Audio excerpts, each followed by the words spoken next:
Hey there everybody, it's Matt from the 4 Board Gamers, and we're going to be taking a look at a quick review today of Die Hard, the Nakatomi. Die Hard, the Nakatomi Heist Board Game. This is a game for 2 to 4 players, should take you between 60 to 90 minutes, and it's published by the OP. Now in Die Hard, it's pretty simple. You are trying, as John McClane, to rescue all the hostages, kill Hans Gruber, and make sure that the criminals don't get into the vault. Now, I find it kind of funny that in this time during the 2020 COVID-19 pandemic, where we're telling everybody to stay inside, that I've chosen to review a game about one man trying to get people safely out of the building instead. So, anyway, I'm going to briefly talk about how the game works, and then I'm going to go to my thoughts. So, how the game works is it's going to be played in 3 acts, and at all times, whoever's playing the criminals are trying to break into the vault. They're doing this by pulling cards and trying to create combinations.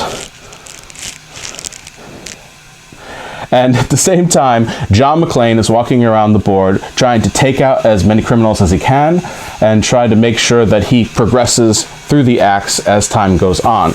Now, one of the nice things about this game, and I'm going to actually show it to you both here in front of me and hopefully on another way that you can see it easier. This is Act 1. Let's get it around the cat. Act 1. And once you finish Act 1, which John McClane has some objectives he must fulfill, you then open the board a little bit to Act 2. Once again, you have some objectives that need to be completed, and then once that is done, you open it up to Act 3. And this has, of course, the main objectives of the game, which is to kill Hans Gruber.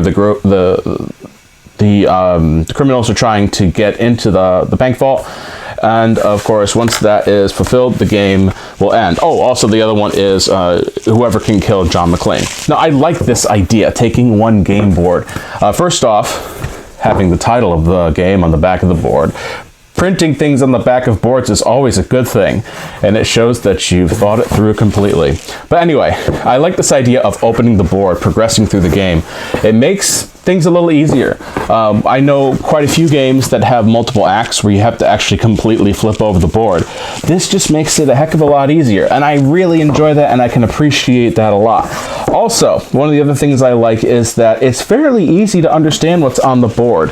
The map layouts are anything you would expect when you're trying to do something like this. It's really kind of nice that something like this is so easy to read, especially for gamers that are experienced and people who love Die Hard who haven't played games before. I think this is a great way to try to teach them how designer board games are being played nowadays. John McClane has this deck of cards that he's going to be running through.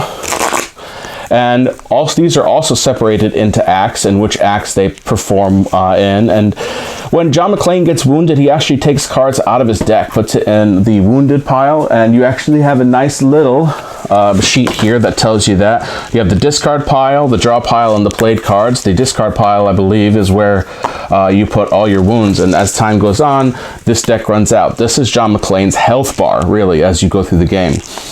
The thieves, however, have a bit more of a tricky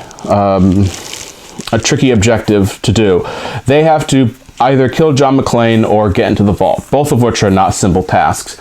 You see, there is a lock mechanism in this game with codes that must be activated, and you have to do quite a number of them. And the thieves cards give you the ability to unlock certain things with code. However, I will say, in a 2-player game, and this is where my first criticism comes in, this is insanely difficult to attempt, because in a 2-player game, you have a number of cards you're pulling, and you have to line them up lowest to highest, and the numbers at the top will often be what you're trying to do to break into the vault. Now, also, I will say, I may be explaining this a little off. The rulebook was a little tricky when it came to how to break into the vault, and then the card in the middle on a 2-player game is the card that you do the action on, and a lot of times, it's a lot of moving. I did feel that the thieves had a very difficult time trying to complete any of the objectives that were at hand. However, as difficult as it was to play the thieves, whoever's playing John McClane is going to have a blast.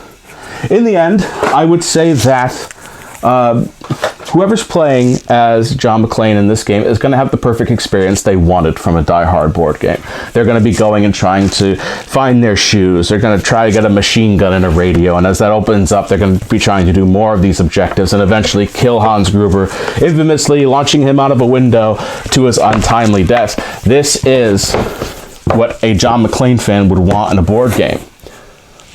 That being said, the game really feels more like a simulation of Die Hard the film instead of an actual game. When I played this with Jen, she said as John McClane she never felt that it was too much of a threat to have the thieves on the board because the thieves were only just kind of moving around with the mechanics that were placed in it. And in a game like this, I'd like to see the opposition have a chance to try and beat it, instead of it seeming more like a simulation. Out of all that, the game is for 2 to 4 players. And I think this would be an incredible solo game, especially for those Die Hard fans out there. To just be John McClane trying to go around and stop these thieves and kill Hans Gruber, stop them from getting into the vault. This would be an amazing experience if it was done solo. And I can see that from the mechanics that are in place here. So if there's anyone out there who wants to create a solo variant, I think that would be great for something like this. So those are my thoughts on Die Hard. It's a really great simulator. It's a great Christmas game. And yes, I argue with my parents every year that Die Hard is a Christmas movie. And so that is all for me. If you have any questions or comments about Die Hard the board game, the Nakatomi Heist board game, please leave them in the comments below. If I explain something wrong, please let me know and I can fix it. I'll fix it in the comments. I won't make another video. But that's all for me today, and I hope to see you next time, everybody. Bye.